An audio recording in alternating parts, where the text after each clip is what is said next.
Classes में आपका स्वागत है। आज हम पढ़ेंगे इंडियन पॉलिटी की जो सीरीज चल रही है उसी में आज हम पढ़ेंगे राज्य के नीति निर्देशक तत्व, directive principle of state policy. तो आज हम पढ़ेंगे राज्य के नीति निर्देशक तत्व। इंडियन पॉलिटी का ये हमारा 6 या 7 वीडियो होगा। अगर आपने मेरे पिछले वीडियो नहीं देखे हैं वो आई बटन पर आपको मिल जाएंगे। तो शुरू करते हैं हम आज का वीडियो।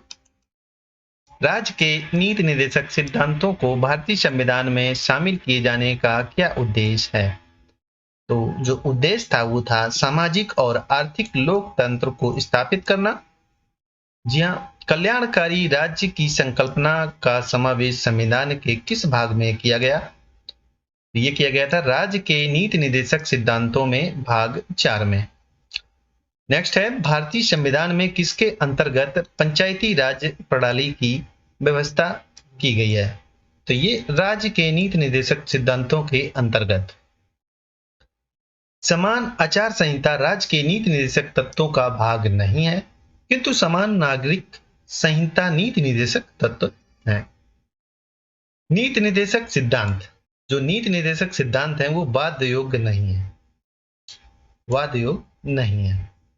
नेक्स्ट देख लेते हैं, संविधान के किस अनुच्छेद में उद्योगों के प्रबंधन में कर्मकारों की भागीदारी का प्रावधान किया गया है?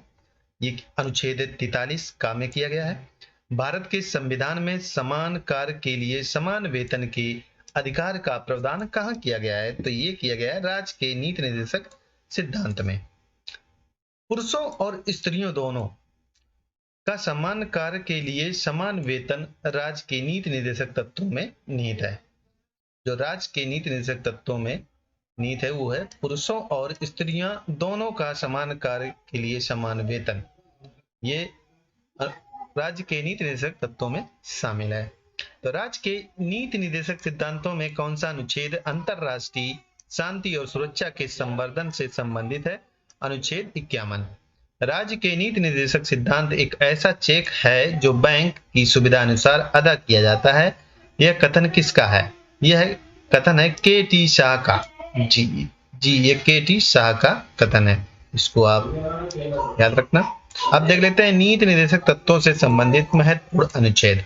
तो अनुच्छेद देख लेते हैं हम, तो देख लेते हैं अनुच्छेद 36। अनुच्छेद 36 क्या कहता है कि नीति निर्देशक तत्वों के संदर्भ में राज्य की परिभाषा, जो राज्य की परिभाषा है वो अनुच्छेद 36 में दी गई है। अनुच्छेद 37 है क्या कहता है? न्यायालय द्वारा प्रवर्तनीय न होना। जो न्यायालय द्वारा प्रवर्तनीय न होना ये अनुच्छेद 37 में दिया गया है। अनुच्छेद 38 में लोक कल्याण की अभिवृद्धि के लिए सामाजिक व्यवस्था बनाना, ये अनुच्छेद 38 में दिया गया है। और अनुच्छेद 38(2) आय की समानताओं को कम करने का प्रयास करना। जी हाँ, ये अनुच्छेद 38(2) में दिया गया है। अनुच्छेद 39 का में दिया गया है निशुल्क विधिक सहायता उपलब्ध कराना। जो निशुल्क विधिक सहायता उपलब्ध की जाती है वो अनुच्छेद 39 का में कराई जाती है। अनुच्छेद 39 खा में समुदाय के भौतिक संस्थानों का स्वामित्व व नियंत्रण इस प्रकार हो जिससे सामूहिक हितों की सर्वोत्तम रूप में प्राप्ति हो। ये अनुच्छेद 39 खा में दिया गया है। अनुच्छेद 39 घ पुरुषों व स्त्रियों दोनों को समान कार्य के लिए समान वेतन, ये भी ये अनुच्छेद 39 गा में दिया गया है। अनुच्छेद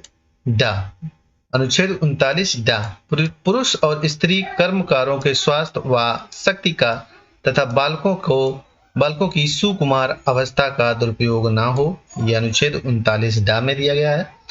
अनुच्छेद 40 क्या कहता है? ये कहता है ग्राम पंचायतों का गठन करना। ग्राम पंचायतों को जो गठन होता है वो अनुच्छेद 40 के अंतर्गत होता है। अनुच्छेद 41 में कुछ दशाओं में काम, शिक्षा व लोक सहायता पाने का अधिकार, ये अनुच्छेद 41 में दिया गया है। अनुच्छेद 42 काम की न्याय संगत एवं मनोवोचित दशाएं तथा प्रसूति सहायता का वर्णन है अनुच्छेद 42 में। अनुच्छेद 43 क्या कहता है?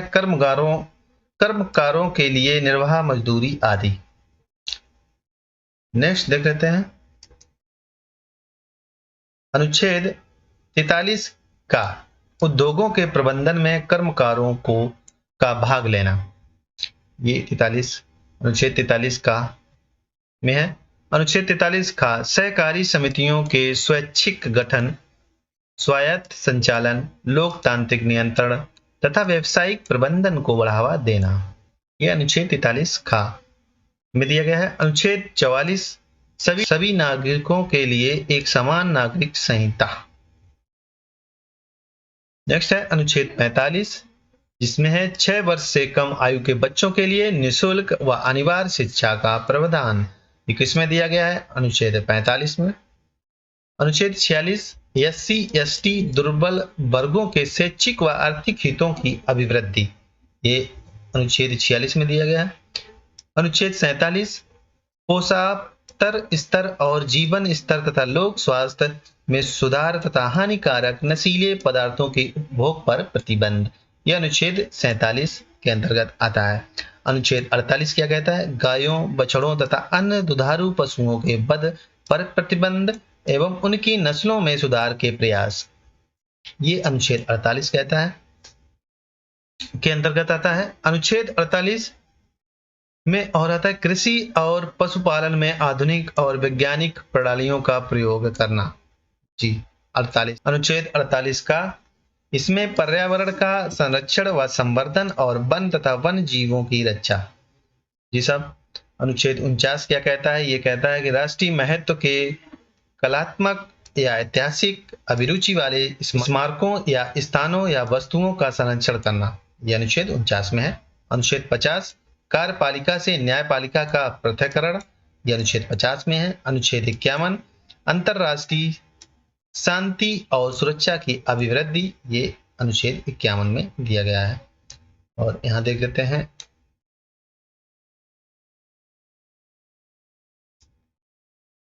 मूल अधिकार कानूनी रूप से मान्य हैं जबकि नीति निर्देशक तत्व नैतिक एवं राजनीतिक मान्यता प्राप्त हैं। अब देखेंगे मूल कर्तव्य फंडामेंटल ड्यूटीज। तो फंडामेंटल ड्यूटीज के बारे में देख लेते हैं। किस देश के संवैधानिक प्रावधानों से प्रभावित होकर भारतीय संविधान में मूल कर्तव्यों को सम्मिलित किया गया है? पूर्व सोवियत संघ। जी। भारतीय संविधान के किस भाग में मौलिक कर्तव्य उल्लेखित हैं? तो यह है भाग 4A। स्वर्ण सिंह समिति ने संविधान में 8 मूल कर्तव्यों को जोड़े जाने का सुझाव दिया था, लेकिन 42वें संविधान संशोधन अधिनियम 1976 द्वारा 10 मूल कर्तव्यों को जोड़ा गया। जी 10 मूल कर्तव्यों को जोड़ा गया था 1976 में 42वें संविधान संशोधन अधिनियम द्वारा। भारतीय संविधान में मूल कर्तव्य किस समिति के अनुशंसा पर शामिल किए गए थे? तो ये किए गए थे सरदार स्वर्ण सिंह समिति 1976 में जो गठित हुई थी। भारतीय संविधान में 11वें मूल कर्तव्य को किस संशोधन द्वारा जोड़ा गया था? तो 86वें संविधान संशोधन अधिनियम 2002 में जोड़ा गया था। मूल कर्तव्यों को मुख्यतः किन 2 वर्गों में रखा जाता है? तो मूल कर्तव्यों को 2 वर्गों में रखा गया है, वो नैतिक कर्तव्य और नागरिक कर्तव्य। जी साहब आगे देखते हैं। मूल कर्तव्यों के अंतर्गत स्वतंत्रता संग्राम के उच्च आदर्शों का सम्मान कौन सा कर्तव्य माना जाता है? ये हमारा नैतिक कर्तव्य है जिसको कहते हैं मॉरल ड्यूटी। प्राकृतिक पर्यावरण एवं वन जीव संरक्षण भारतीय नागरिकों के मूल कर्तव्यों में से एक है। राष्ट्रीय महत्व के स्थानों और स्मारकों की रक्षा करना मौलिक कर्तव्य नहीं है बल्कि राज्य के नीति निर्देशक तत्व का अंग है।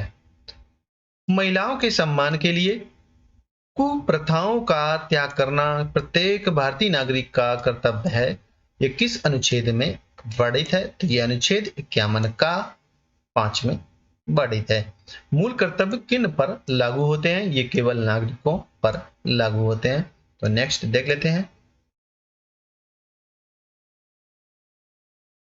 नागरिकों के लिए 11 मौलिक कर्तव्य हैं जो वो इस प्रकार है। नंबर 1 है संविधान का पालन करे और उसके आदर्शों, संस्थाओं, राष्ट्रध्वज और राष्ट्रगान का आदर करे। नंबर 2 स्वतंत्रता के लिए हमारे राष्ट्रीय आंदोलन को प्रेरित करने वाले उच्च आदर्शों को हृदय में संजोए रखें और उनका पालन करें। जो मौलिक कर्तव्य है हमारे 11 वो नागरिकों के लिए इस प्रकार है। तो नंबर 3 भारत की संप्रभुता, एकता और अखंडता की रक्षा करे और उसे अक्षुण्ण रखे। देश की रक्षा करे और आहन किए जाने पर राष्ट्र की सेवा करे। नेक्स्ट देखते हैं 5 नंबर भारत के सभी लोगों में समरसता और सम्मान भ्रातृत्व की भावना का निर्माण करे, जो धर्म, भाषा और प्रदेश या वर्ग आधारित सभी भेदभावों से परे हो। ऐसी प्रथाओं का त्याग करे जो स्त्रियों के सम्मान के विरुद्ध है। नंबर 6 हमारी सामाजिक संस्कृति, कंपोजिट कल्चर की गौरवशाली परंपरा का महत्व समझे और उसका परिरक्षण करे। नंबर 7 प्राकृतिक पर्यावरण जिसके अंतर्गत वन, झील, नदी और वन्य जीव सम्मिलित हैं की रक्षा करे और उसका संवर्धन करे तथा प्राणी मात्र के प्रति दयाभाव रखे।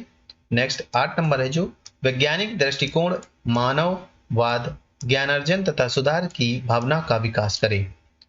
नंबर जो 9 है सार्वजनिक संपत्ति की सुरक्षित रखे और हिंसा से दूर रहे। नंबर 10 है व्यक्तिगत और सामूहिक गतिविधियों के सभी क्षेत्रों में उत्कर्ष की ओर बढ़ने का सतत प्रयास करे, जिससे राष्ट्र निरंतर बढ़ते हुए प्रयत्न व उपलब्धि की नई ऊंचाइयों को प्राप्त करे।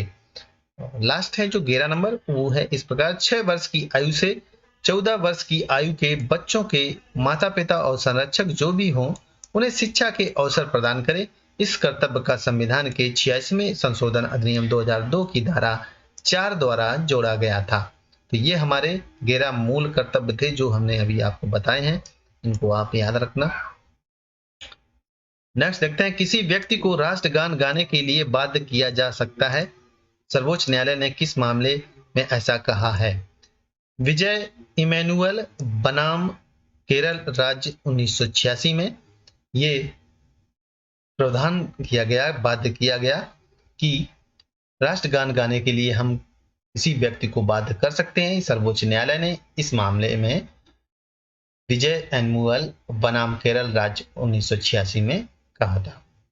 तो एक नोट है और उसको और पढ़ लेते हैं। सर्वोच्च न्यायालय के मुख्य न्यायाधीश टी.एन. भगवती 1985 से 86 को जनहित याचिका का जनक कहा जाता है।